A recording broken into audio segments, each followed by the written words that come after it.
नमस्कार साथियों, स्वागत है आप सभी का हमारे YouTube चैनल पर। रीट एग्जाम 2025 और उसमें जो हिंदी भाषा है उसमें आज हम पढ़ेंगे उपसर्ग के बारे में। देखिए, उपसर्ग को लेकर के हर परीक्षा में दो तीन प्रश्न पूछे जाते हैं और प्रश्न पूछने का तरीका ये होता है कि उस शब्द के अंदर कितने उपसर्ग हैं, एक से अधिक उपसर्ग उसमें सम्मिलित होते हैं। तो उपसर्ग छांटने के लिए सबसे पहले आपको ये ध्यान रखना चाहिए कि आप उसमें से मूल शब्द निकाल दीजिए और मूल शब्द के आगे जितने भी जुड़े हुए जो वर्ण है वो एक वर्ण एक से बना होगा तो एक उपसर्ग होगा और दो से बना होगा तो दो उपसर्ग होंगे। जैसे यहाँ पर आपके लिखा हुआ है अत्याचार, है ना। तो अत्याचार में अगर आप अति, आ और चार, ये चार मूल शब्द आगे आपके, तो ये अति और आ क्या हो गए, दो इसमें उपसर्ग हो गए। इस तरीके से प्रश्न पूछे जाते हैं। अब इनका अभ्यास हम करेंगे विस्तृत रूप से, ताकि जब परीक्षा में आपके जो भी प्रश्न आए वो आसानी से सही हो जाए। अब देखिए, सबसे पहले उपसर्ग का मतलब क्या होता है। उपसर्ग का अर्थ होता है उपसर्ग। उपसर्ग का मतलब समीप आकर सृजन करने वाला, सृजन करना या सृष्टि करना।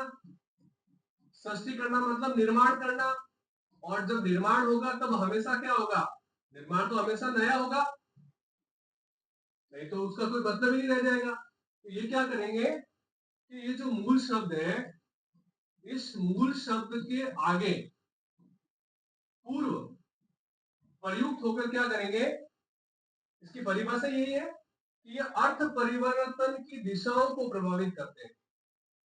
जो पहले जिस शब्द का जो अर्थ था, जैसे यहां पर लिखा हुआ है शुद्ध, अब इसके आगे अगर विशुद्ध लिखा गया तो विशेष रूप से शुद्ध, और यहाँ पर अ लिख दिया गया, अ उपसर्ग आ गया तो अशुद्ध हो गया। तो इसके अर्थ की परिवर्तन कैसे करेंगे, जैसे शुद्ध का अशुद्ध, उसका विलोम शब्द बना दिया, या तो किसी शब्द को पर्यायवाची शब्द बना देंगे या विलोम शब्द बना देंगे, उसके अर्थ में परिवर्तन जरूर करेंगे ये। और उपसर्ग का अर्थ होता है पूर्व में आना। अब देखिए, हमारे इस हिंदी भाषा में उपसर्ग जो है उनको अलग अलग श्रेणियों में बांटा गया है।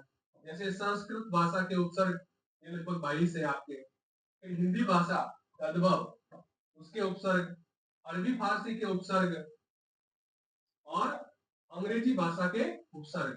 तो आज की इस क्लास में हम डिटेल से विस्तृत रूप से इन उपसर्ग के बारे में हम अभ्यास करेंगे।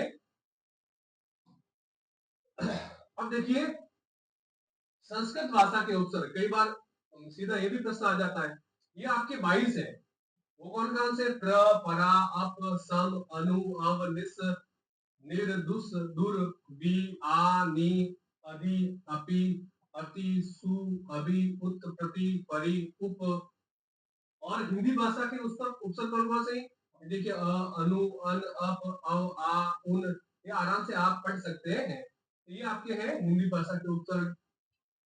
आगे देखिए अरबी फारसी के उपसर्ग। अरबी फारसी जैसे अल, कम, एन वक्त, गैर, वाजिब, खुश, नसीब, है ना, दर, थी, ना, ब, बिला, ला, ये आपके अरबी फारसी के हो गए। अंग्रेजी भाषा के भी प्रयोग होता है हमारी हिंदी में, तो इसके जैसे सब इंस्पेक्टर, है ना, deputy, vice principal, half pant, है ना, हेड मास्टर, है ना, जनरल, चीफ, असिस्टेंट। तो ये हम सारे जो उपसर्ग है उनके बारे में अभी इस क्लास में पढ़ेंगे। अब देखिए, ये है उपसर्ग आदि। एक थोड़ी जानकारी हमें होना बहुत जरूरी है। तो उपसर्ग जो है वो ज्यादातर या तो एक वर्ण का होगा या फिर दो वर्ण का होगा। तो जब भी आप किसी शब्द में से उपसर्ग निकालने जाए तो ये जरूर ध्यान रखना चाहिए कि मूल शब्द के आगे एक या दो वर्ण का उपसर्ग होगा और वो शब्दांश होगा, उसका स्वतंत्र कोई अर्थ नहीं होगा। अब देखिए, जैसे ये उपसर्ग है अधि। उपसर्ग सबसे ज्यादा परेशानी वो करते हैं जो उपसर्ग जो अपने संधि है, संधि शब्दों से बने हुए, उनके उपसर्ग निकालने में आपको थोड़ी सी आपको सावधानी रखनी पड़ेगी और अभ्यास करना पड़ेगा। अब जैसे देखिए अद्युडा शब्द है, अधि प्लस उडा। अब इसमें संधि भी है, देखिए अपने पिछली कक्षा में अपने संधि पढ़ चुके हैं अपन। तो ये अद्युडा अधि प्लस उडा, ये कौन सी संधि है इसके अंदर? यण संधि है। देखिए अपने पिछली क्लास में संधि बहुत डिटेल से पढ़ी है, स्वर संधि, व्यंजन संधि, विसर्ग संधि, उसकी वीडियो डाल रखे हैं हमारे चैनल पर। आप आराम से वहां से उन वीडियो को देख सकते हैं और संधि से संबंधित आपके सारे सवाल में उसमें सही हो जाएंगे। अब देखिए अध्येता, अधि प्लस एता, ये भी यण संधि है, तो अधि उपसर्ग है। अध्यक्ष, अब ये किस अर्थ में आते हैं? या तो अधिक के अर्थ में, श्रेष्ठ के अर्थ में, या ऊंचा के अर्थ में। अध्याय, अधि प्लस आय। अब देखिए अध्यापक, अधि प्लस आपक। यहाँ पर ज्यादातर उन्हीं शब्दों को लिया गया जिनका आपको ऑप्शन निकालने में थोड़ी सी परेशानी होती है। अब देखिए अधिष्ठाता, अधिष्ठाता। अधीन, अधि प्लस हीन, इसमें आपके दीर्घ स्वर संधि है। अब देखिए अभी, अभी मतलब सामने, ऊंचा या श्रेष्ठ। अभीष्ट, अभीष्ट, ये आपके उपसर्ग है। अभ्यागत, अभी आगत, ये भी आपकी यण संधि है। अभिप्सित, अभी इप्सित, इसमें देखिए दीर्घ स्वर संधि है। अभिसार, अब ये देखिए ये संधि से बना हुआ शब्द नहीं है, संधि से बना हुआ शब्द नहीं। अभिसार का मतलब अभी उपसर्ग है और सार इसमें मूल शब्द है। अब देखिए कई बार ऐसे प्रश्न पूछे जाते हैं कि कौन सा शब्द उपसर्ग से बना हुआ नहीं है, ये सारे दे देंगे और आपको दे दिया जलवायु। क्योंकि सारी परिभाषाएं अच्छा अभ्यास करने के बाद में भी अगर आप जो प्रश्न बनते हैं परीक्षा के लायक उनका अभ्यास नहीं किया तो आपके गलत हो जाएंगे वहां पर सवाल। अब जैसे ये जलवायु लिखा हुआ है और आपने सोचा कि हमने वायु तो निकाल दिया मूल शब्द और जल को आपने उत्तर बना दिया, तो ये आपके क्या हो जाएगा? गलत हो जाएगा, क्योंकि ये उपसर्ग से बना हुआ शब्द है ही नहीं है। जल और वायु दोनों अलग अलग शब्द है, तो इनका अभ्यास आपको करना बहुत जरूरी है। अब देखिए अभ्युदय, अभी, उत और अय, इसमें दो उपसर्ग है और इसमें दो संधि भी है। बहुत अच्छा शब्द है। जैसे ये जो है इसमें यण संधि भी है और ये तो आपके यण संधि है और ये आपके व्यंजन संधि है।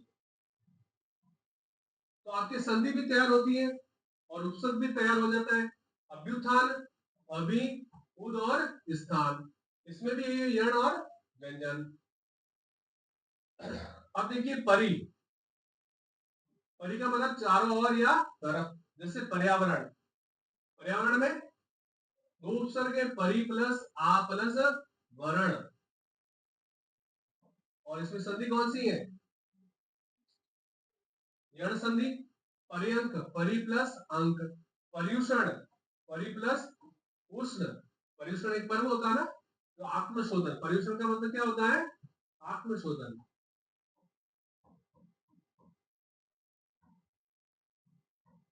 अब देखिए पर्याय, परि उपसर्ग आय, पर्याभूषण परि, और इसमें ये देखो भूषण परि और आ और आएगा।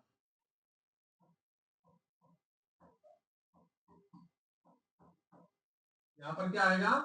आ और आएगा। परीक्षा, परि प्लस इक्षा, ये दीर्घ संधि इसके अंदर परि उपसर्ग है। परिक्रमण, परिक्रमण। परिसंख्या, देखिए ये परिसम, ये दो उपसर्ग है, परि और सम। परिणाम, परि प्लस नाम। अब देखिए अपन ने पढ़ा था परिणाम में कौन सी संधि है? ये कई परीक्षाओं में पूछा जा चुका है शब्द। परिणाम में आपके व्यंजन संधि है। कैसे है? क्योंकि ये परि प्लस नाम है और ये न किसमें बदल गया? आपके ण में बदल गया, व्यंजन बदल गया, इसलिए कौन सी संधि होगी? ये व्यंजन संधि होगी। आगे देखते हैं। अब ये देखिए प्रति, प्रति मतलब इस शब्दांश का उपसर्ग का अर्थ होता है तरफ और विपरीत, प्रत्येक। प्रत्यूष, प्रति प्लस उस, इसमें भी यण संधि है आपके। प्रत्यूह, प्रति ऊह। प्रत्यक्ष, प्रति अक्ष। प्रत्येक, प्रति एक, यण संधि है। प्रत्यर्पण, प्रति अर्पण, ये भी यण संधि है। ये देखिए प्रत्युपकार, प्रति उपकार, इसमें दो उपसर्ग है, प्रति और उप। अत्याचार, ये आ गया आपके अति। अति प्लस आचार, अति उक्ति, अत्युक्ति, ये भी अण संधि है। अत्याधुनिक, अति और अधुना और एक, इसमें ये ऐसे शब्द भी आते हैं कि कौन सा शब्द उपसर्ग और प्रत्यय दोनों के मेल से बना हुआ है और उसमें से एक नहीं बना हुआ होगा।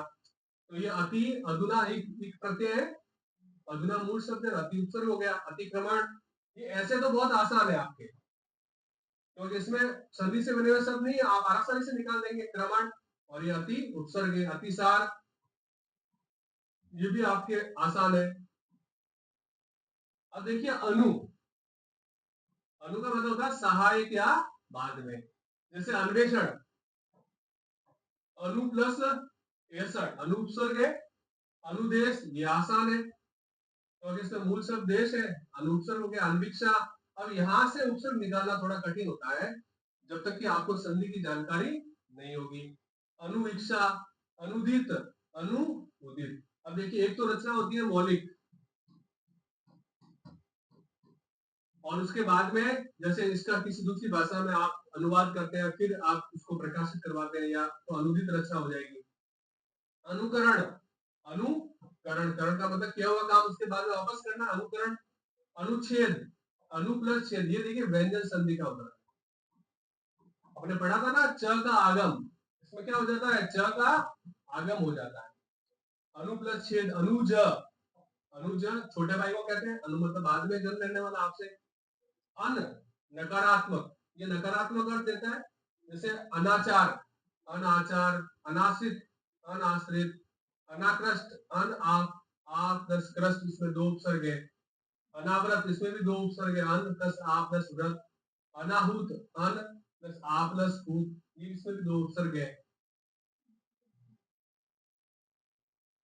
तो इतने सारे क्या शब्दों के साथ आप अभ्यास करेंगे तो आपके प्रश्न गलत होने के चांसेस बहुत कम हो जाएंगे।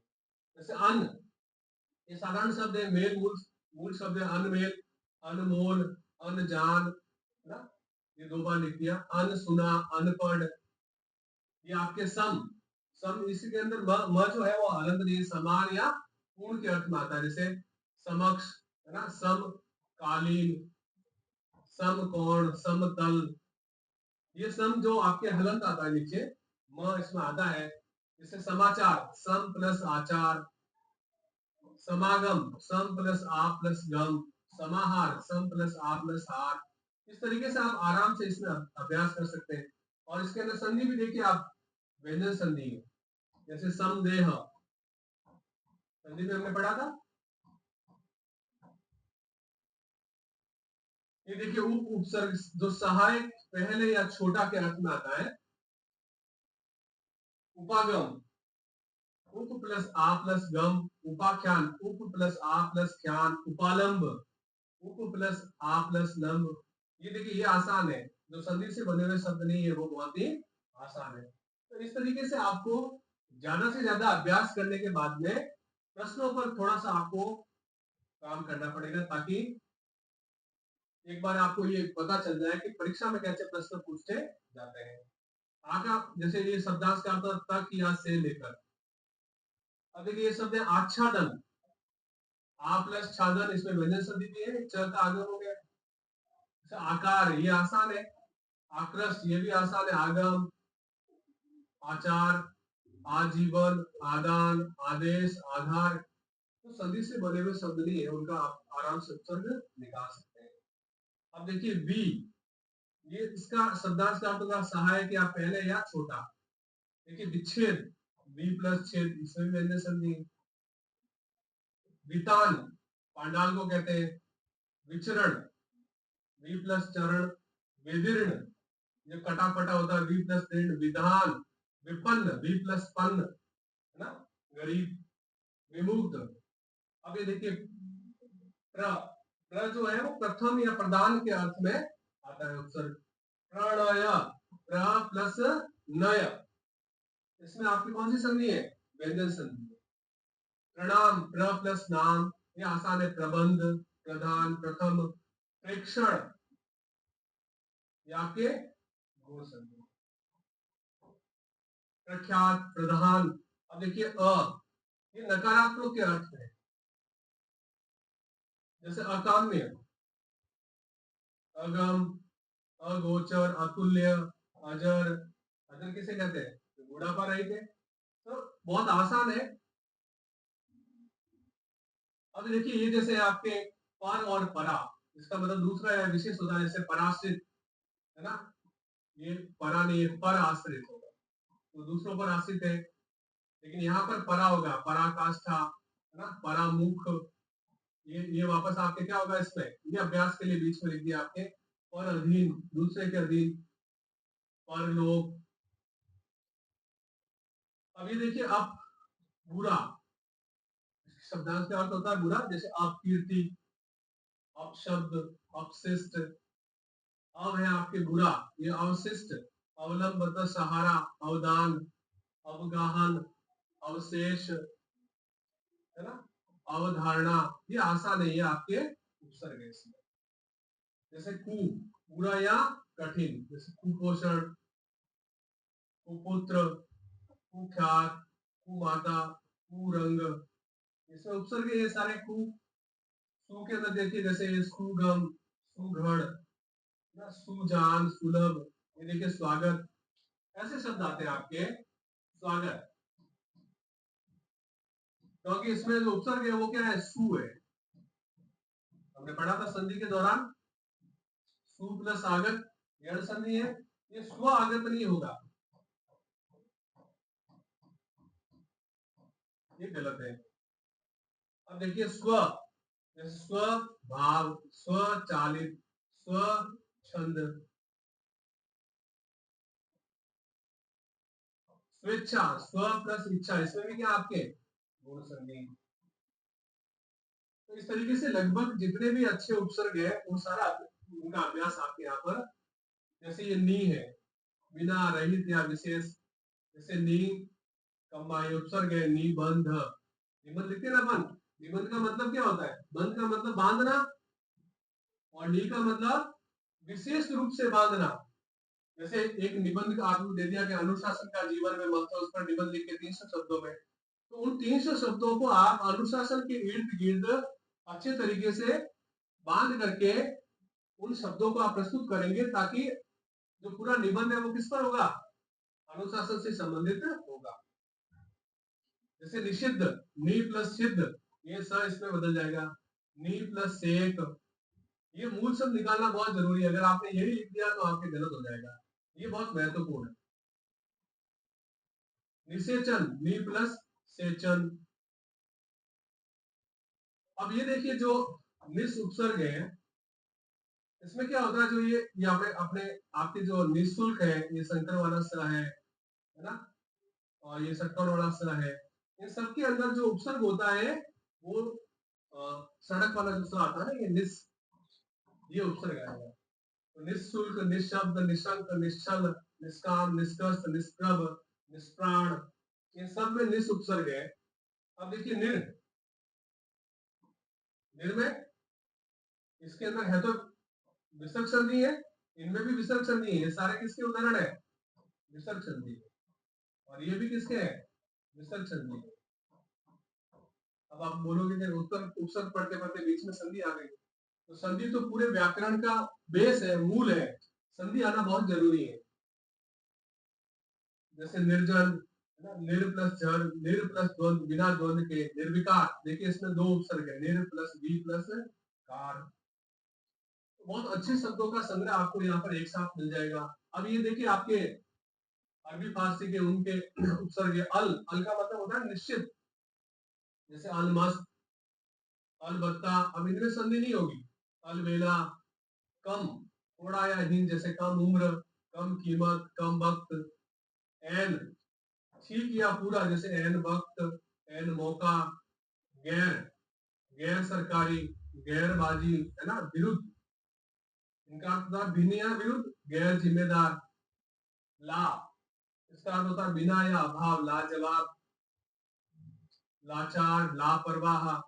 बिला का मतलब बिना, बिना वजह, बिना शक। तो यहाँ पर आपको आपके लगभग जितने भी उपसर्ग होते हैं वो सारे उपसर्गों को यहाँ पर एक साथ ही आपको ताकि आपको और कहीं भी इस टॉपिक को पढ़ने की जरूरत नहीं पड़े। जैसे बिना, बेईमान, बेवकूफ, बेशक, हम, है ना, जैसे हमदम, हम सफर, हम वतन, हम जोली, सर, सरपंच, सरकार। तो इनके अभ्यास से आपको ये पता चल जाएगा कि ये अरबी फारसी के उपसर्ग है। अब देखिए अंग्रेजी भाषा के प्रयोग हमारे हिंदी में होता है समानांतर, बिल्कुल। जैसे सब का मतलब अधीन, सब इंस्पेक्टर, इंस्पेक्टर के अधीन होता है। सब कमेटी, डिप्टी सहायक, जैसे deputy collector, deputy head, deputy chief, vice सहायक, प्रिंसिपल का सहायक, है ना, vice principal, vice president, half मतलब आधा, half time, half pant, general, जैसे प्रधान, जनरल मैनेजर, जनरल सेक्रेटरी आदि।